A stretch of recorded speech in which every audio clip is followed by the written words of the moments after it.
Hello, हाय, कसे आहात? आहे, जिवंत आहे मी. I am sorry. का मी जिवंत आहे म्हणून सॉरी? नाही नाही नाही, तसं नाही. मग काही नाही, तुम्ही दिसलात म्हणून मी सहज बोलायला आलो. ते सहज बोलायला वेळ आहे लोकांकडे, महत्वाचं बोलायला वेळ नाही आहे. तुम्ही मला काही म्हणताय का? नाही. तुम्ही खूप अपसेट दिसताय. Are you okay? Excuse me, तुम्हाला माझी काही मदत हवी आहे का? अहो, मी खरंच खूप जेन्युइनली तुम्हाला विचारतोय, काही मदत हवी आहे का तुम्हाला? तुम्ही खरंच खूप अपसेट दिसताय. मी आउट ऑफ कन्सर्न विचारतोय, तुम्हाला काही हवंय का? मग मी सांगतोच, मला ना आता शांतता हवी आहे. माझा मेंदू आहे ना दमला आहे खूप. त्यामुळे ना माझी आत्ता अशी इच्छा आहे की माझ्याशी कुणीही बोलू नये, कुणी. So for god sake please leave me alone, please. या या.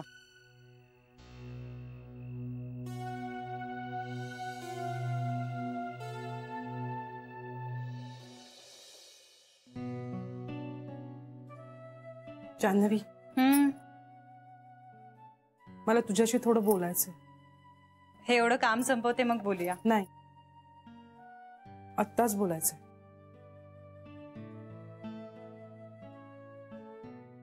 काय झालं छोटी आई, काही प्रॉब्लेम आहे का? हो म्हणजे, पण तो तुला सांगावा का असा प्रश्न पडतो.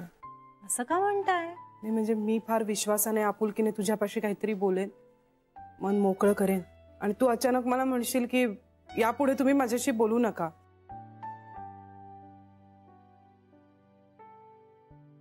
छोटी आई, तू यांना म्हणालीस ना असं? छोटी आई, अहो माझा नाईलाज होता. का? तुम्हाला कळत कसं नाही हो, मला खूप अपराध्यासारखं वाटतं नंतर. का? अपराधी वाटण्यासारखं काय आहे? अगं हे काही कुणी गुन्हेगार नाही आहेत की ह्यांच्याशी बोलून तुला अपराधासारखं वाटतं. जान्हवी, हे सासरे आहेत तुझे, एकटे आहेत, हालाकीत जगतात. तुझ्याशी दोन शब्द बोलून त्यांना बरं वाटतं इतकंच, आणि तेही तुझ्या परवानगीने. इतकंच होतं तर सुरुवातीलाच स्पष्टपणे सांगून टाकायचं ना त्यांना. त्यांना तुझ्याशी बोलून बरं वाटतं जान्हवी. दोन आपुलकीचे शब्द बोलायचे होते फक्त, बास, आणखीन काही नाही. तुझ्याशी बोलले ना ते की त्यांना आपल्या माणसांमध्ये असल्यासारखं वाटतं, आपल्या कुटुंबात असल्यासारखं वाटतं. त्यांच्या मनात तुझ्याविषयी केवढं प्रेम आहे माहितीये तुला. सतत तुझ्याविषयी बोलत असतात. तू त्यांना वेळोवेळी मदत करतेस त्याविषयी बोलत असतात, आणि तू त्यांना असं बोललीस. जान्हवी, असं बोलून तू खूप दुखावलंस त्यांना. मला नाही आवडलं तू त्यांना असं बोललीस ते. मला फार वाईट वाटलं. तू त्यांना असं दुखवायला नको होतंस. जान्हवी, असं बोलून तू त्यांच्यापासून दूर गेलीस, आणि त्यांच्यापासून दूर गेलीस म्हणजे तू माझ्यापासून पण दूर गेलीस. याचं मला जास्त वाईट वाटतं.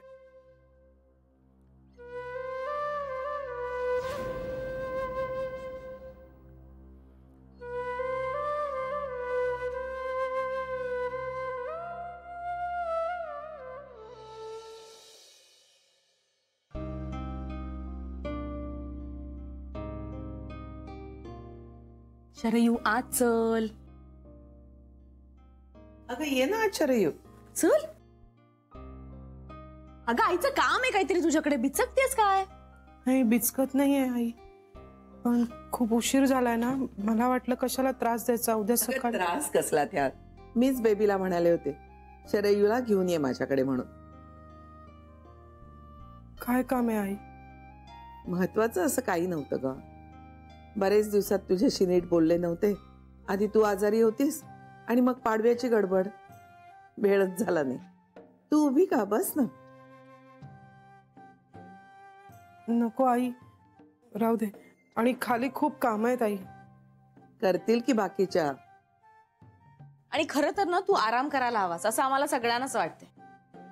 आणि काम काय ग, ती महत्वाची नाहीये, तू त्याची काळजी करू नको, ती होती. कसं वाटतंय तुला आता? आता बरं आहे आई. आई, माझी ना एक गोळी घ्यायची राहिली आहे, मग नंतर विसरले की मग राहून जातं. मी घेऊन येऊ का पटकन? अगं 10 मिनिटांनी घे. आई, खाली थोडी उद्याची तयारी पण करायची आहे.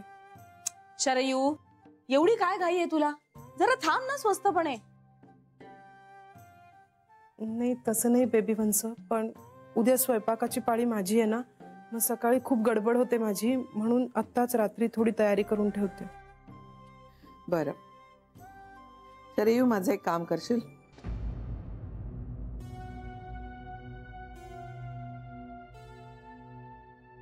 हो आई, सांगा ना. बघ, जमणार नसेल तर तसं आधीच सांग. तुझी तब्येत बिघडेल असं मला काही करायचं नाहीये. नाही आई, असं काही नाही होणार. सांगा ना, काय करू? बरेच दिवसात तुझ्या हातच्या मटाराच्या करंज्या खाल्ल्या नाहीये.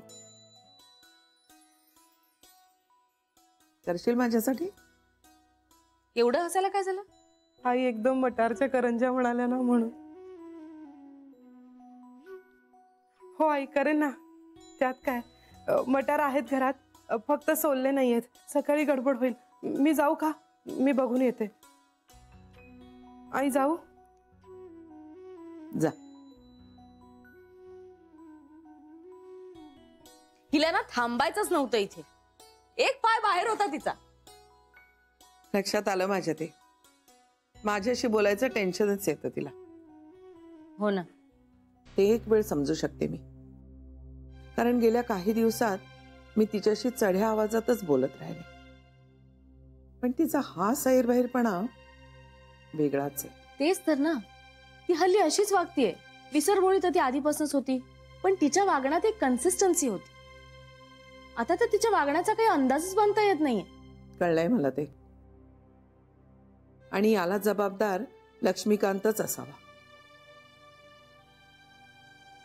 म्हणजे जोपर्यंत ही लक्ष्मीकांतला भेटत राहील तोपर्यंत ती आपल्याशी अशीच चोरट्यासारखी वागणार. हे असं दोन घागरीवर तोल सांभाळताना तारांबळ उडणार तिची, आणि ती आपलं मानसिक स्वास्थ्य घालवून बसणार. अवघड आहे सगळं. अवघड आहे, पण अशक्य नाहीये. कशाबद्दल बोलतेस तू? ती लक्ष्मीकांतला भेटणार नाही याचा काहीतरी कायमचा बंदोबस्त करायला हवा.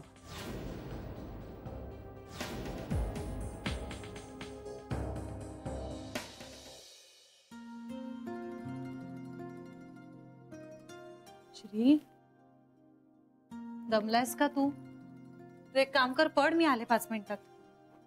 नाही अगं, दमलो नाहीये, जरा विचार करतोय.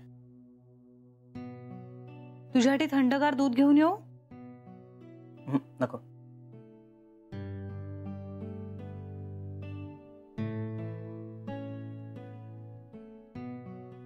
काय झालंय? अगं जानवी, मी ना जीजीला भेटलो आणि मी त्याच्याशी बोलायला गेलो तर एकदम ओरडलाच माझ्या अंगावर. का? का म्हणजे अपसेट असेल कदाचित. पण ओरडले म्हणजे?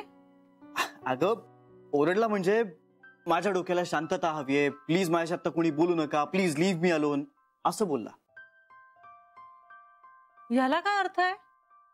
अगं होतं असं कधी कधी, आणि मी काही हे फार मनाला लावून घेतलेलं नाहीये. इट्स ओके, होतं असं. होतं काय? प्रॉब्लेम्स आपल्याला नसतात, पण म्हणून आपल्याशी आपुलकीने वागणाऱ्या माणसाला आपण ओरडतो का? जानवी, इथेच तर माणसाला समजून घ्यायला हवं ना आपण. आणि काहीतरी पर्सनल प्रॉब्लेम असेल त्याचा. दुसऱ्यांवर ओरडणारी माणसं आतून शांत नसतात, डिस्टर्ब असतात. हे बघ, काही झालं तरी त्यांनी तुझ्यावर ओरडायला नको होतं. तुझा काय संबंध आहे त्यांच्या पर्सनल प्रॉब्लेमशी? हा, आता त्यांच्या मुलीमध्ये आणि त्यांच्यात काहीतरी इश्यूज आहेत, पण म्हणून तुला का बोलावं? नाही, तो बोलला नाहीच. रादर मीच त्याला खोदून खोदून प्रश्न विचारले ना, म्हणूनही चिडला असेल कदाचित. ठीक आहे ना, पण मग शांतपणे सांगावं की बाबा नाही मला आता बोलायचं, प्लीज लिव्ह मी अलोन. असंच म्हणाला तो, असंच म्हणाला तो, फक्त थोडस चिडून. चिडून? थांब, आता भेटू देते मला. मी त्यांना सांगणार आहे मला अजिबात आवडलेलं नाहीये. अगं ए बाई, असं काही करण्याची गरज नाहीये, तू काही बोलू नकोस. का? अगं जाऊ दे, सोडून द्यावं आपण. नाही श्री, हे बघ, माझ्या नवऱ्याला कोणीही असं बोललेलं मला नाही आवडत. मी नाही सोडून देऊ शकत. अगं बायको, अशाच तर वेळी आपला समजूतदारपणा कामी येतो की नाही. अडचणीत असलेला माणूस आहे, आपण राग नाही धरायचा. श्री प्लीज, तू आता त्या आर्जींची बाजू घेऊन बोलू नकोस. ते जे काही वागले ते मला आवडलेलं नाहीये, आणि काही झालं तरी त्यांनी तुझ्या रागवायची काही गरज नव्हती. जान्हवी ऐक, मी आता जाऊन मस्त आईजीकडनं डोक्याला तेल लावून घेतो. त्याची जास्त गरज आहे मला. हॅलो.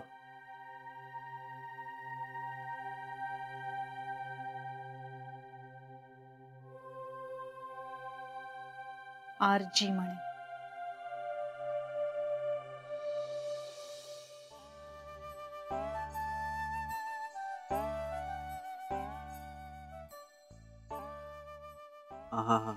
आईजी अगदी समाधी लागल्यासारखं वाटतंय का?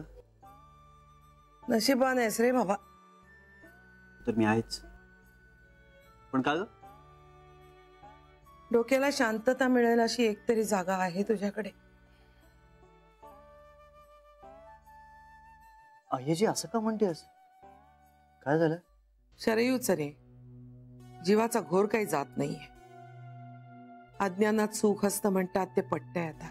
जोपर्यंत माहित नव्हतं की ती लक्ष्मीकांतला भेटतीये तोपर्यंत सगळं सुरळीत होतं. पण आता कळलंय तर रोज नवी चिंता समोर येते.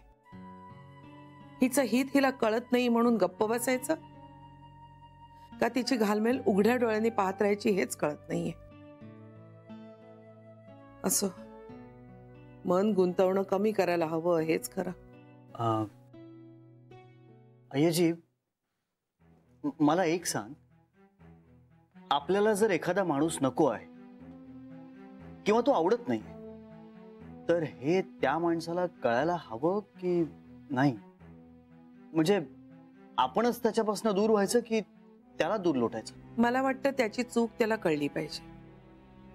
आपण त्याला सांगू तेव्हाच त्याला ते कळेल ना, आणि सुधारण्याची संधी मिळेल. आपण न सांगताच दूर गेलो तर तो माणूस कधीच सुधारणार नाही. नाही, पण त्यांनी सुधारावं की नाही हा मुद्दाच नसेल तर? पण आपण आपल्या बाजूने योग्य न्यायाला धरून वागतोय याचं समाधान आपल्याला मिळेल ना. पण आईजी अगं, आजकालच्या जगात सत्याला धरून न्यायाला धरून कायम वागून नाही चालत अगं. आपण जगासाठी सत्यानं वागायचं नसतं श्री, स्वतःसाठी वागायचं असतं. आज एकूण आयुष्याची गोळाबेरीज मांडताना मी सत्यानं वागले म्हणून माझी मान ताठ आहे ना. आपल्याला आपली लाज वाटू नये म्हणून सत्यानं वागायचं. सत्सद विवेक बुद्धीला सामोरं जाता यावं म्हणून सत्यानं वागायचं. आईजी तुझ्यासारखं सच्चेपणाने नाही वागता येत मला. हे तू कबूल करतोयस, हाच तुझा सच्चेपणा. पण तरीही सतत इतकं खरं वागणं अवघड आहे. तुमच्या आजकालच्या पिढीला ना सगळं इन्स्टंट हवं असतं. प्रश्नांची उत्तरं किंवा कुठल्याही प्रॉब्लेम मधून सुटका इन्स्टंट लागते. खरंय. मग त्यासाठी तुम्ही सोपा मार्ग निवडता. पण आईजी, सोपा मार्ग म्हणजे चुकीचा मार्ग असं नाही ना? हा आपल्या मनाला विचारायचा प्रश्न झाला श्री.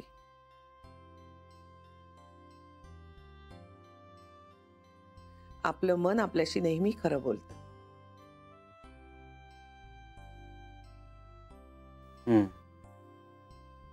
मग माझं मन मला असं सांगतंय की मी जे काही करतोय ते बरोबर करतोय, आणि मी जे करतोय त्यातच आपल्या सगळ्यांचं हित आहे.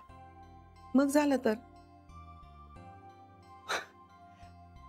तरी पण आईजी, तुझ्यासारखा हा असा सच्चेपणा टिकवून ठेवणं खरंच फार अवघड आहे. तुला जास होतो त्याचा? कधी कधी हो. पण आईजी, तू म्हणजे ना, तू म्हणजे एक पॅकेज आहेस. तू प्रेमही तितकंच करतेस, त्यामुळे मग कधी कधी ऍडजस्ट करावं लागतं. केवढी ही ऍडजस्टमेंट गो बाई. बरं आता सांग, एवढी लांबलचक प्रस्तावना कशासाठी होती? स्मार्ट आहेस. पण आत्ता नको, सांगेन कधीतरी. बर. पण तू पेपर का रे बंद केलास?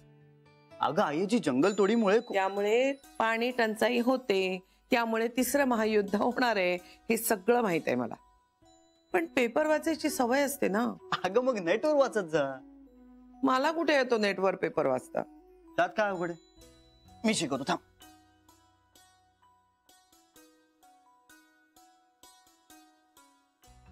हे बघ, मी शिकवतो तुला. काही अवघड नाही आणि तुझ्यासाठी तर मुळीच अवघड नाही. काय आहे, आधी आपण आपल्यापासून सुरुवात करायला हवी, मग आपण लोकांना बदलायला सांगू शकतो ना. अचिलपणा करू नकोस. घे पासवर्ड टाक. तुला माहित आहे, तूच टाक. अगं तू टाक ना.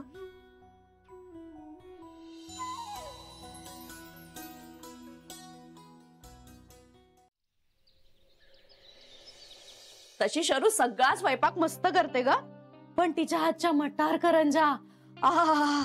अगं आई सुद्धा म्हणतात तिच्या एवढ्या चांगल्या नाही जमत त्यांना म्हणून. तू खाल्ल्या नसशील ना ग? मग आज खाशील बघ. आज आईनी सांगितलंय तिला मटारच्या करंजा कर म्हणून. हे तुला त्याच्या बरोबर हिरवी साधी चटणी आवडते का चिंचेची?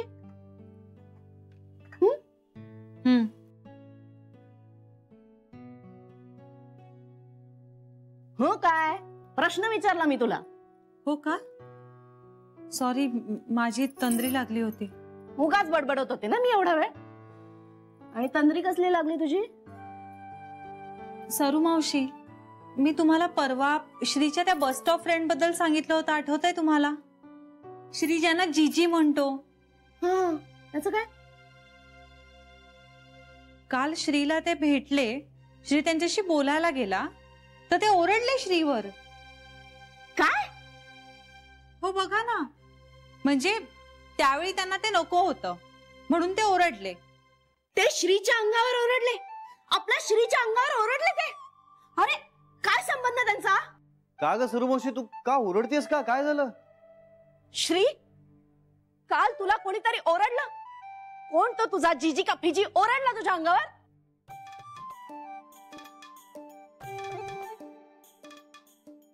काय गरज होती सांगायची? सॉरी, पण मला राहवलं नाही. अगं पण कशाला? तेच तर म्हणते मी, कशाला? कारण काय? आणि कारण काही का असे ना, तुला का बोलायचं त्यांनी? सौम्य शब्दात बोलता येत नाही त्यांना, ओरडायचं कशाला? मलाही नाही आवडलं. तुम्हाला माहितीये, मला तर वाटलं कुणीतरी मलाच रागवतंय. मग बरोबरच आहे. हे बघ, त्या तुझ्या जीजी का फिजीला सांगून ठेव, माझ्या सरू मावशीला अजिबात आवडलं नाहीये म्हणा. परत ओरडलात ना तर गाठ तिच्याशी आहे, सांगून ठेव. अगं सरू मावशी, एवढं काहीही झालेलं नाही. एवढं कसं काही नाही? अगं रागाच्या भरात माणूस बोलून जातो कधीतरी. आपण नाही मनाला लावून घ्यायचं एवढं. श्री, तू उगाच त्याची बाजू घेऊन माझ्याशी हुज्जत घालू नकोस. अगं त्याला म्हणावं चालणार नाही म्हणजे नाही चालणार. इतका सोन्यासारखा पोरगा आहे आमचा, कधी कुणाला उलट बोलला नाही, कधी कुणाशी वरच्या सुरात बोलला नाही, आणि हा त्याला बोलणार म्हणजे काय? आणि मुळात त्याच्याकडे बघून असं वाटतच नाही की त्याला काही ओरडावं. वाटतं का ग जान्हवी? मग सरू मावशी, अजून जरा मोठ्याने बोललीस ना तर डायरेक्ट जीजीला ऐकू जाईल. आता ऐकू दे त्याला, कळायलाच हवं. अरे इथे आम्ही 6 बायका आहोत, पण कधी कोणी तुझ्यावर ओरडलं नाही. आणि हा कोण, कुठला, का रागावला तुझ्यावर? संबंध काय त्याचा? मला भेटला ना तर चांगली सुनावेन मी त्याला. अरे प्रेमाने माणूस बोलायला गेला तर साधे नीट बोलायचे मॅनर्स नाही आहेत त्याला. श्री, तू अजिबात त्याच्या वाट्याला जायचं नाहीयेस हा परत. काही गरज नाही आपल्याला अशा माणसांची. आणि त्याच्याबद्दल वाईट वगैरे वाटायची तर अजिबातच गरज नाहीये. रागावला होता म्हणे. अरे रागावला असेल तर त्याच्या घरात. तुझ्यावर राग काढायचं काहीच कारण नव्हतं त्याला. आणि हा काही बोलला नसेल त्यांना. इतका साधा आहे ना आपला श्री. अगं हो हो हो. बरं आता मला 1 कप चहा मिळेल का? हो देते.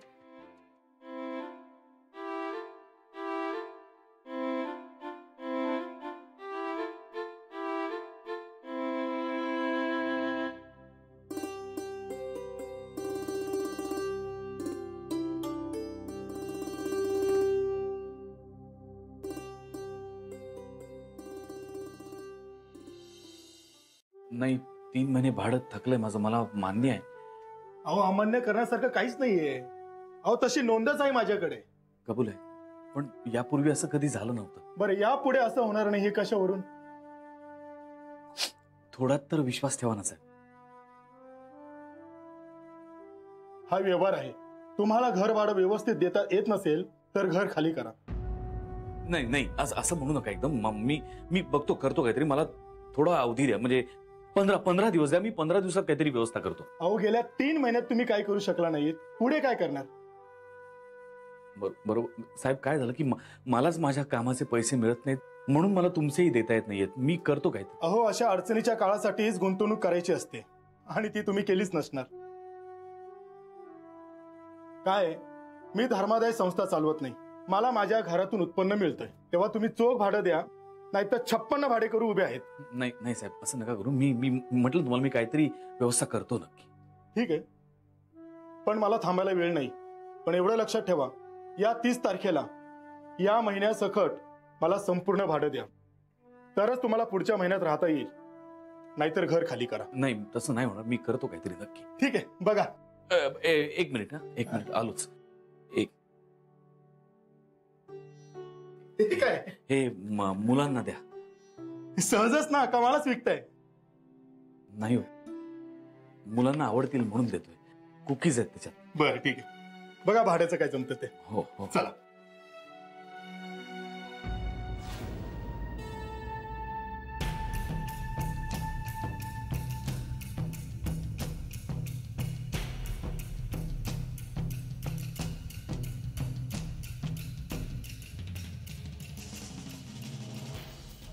अच्छा,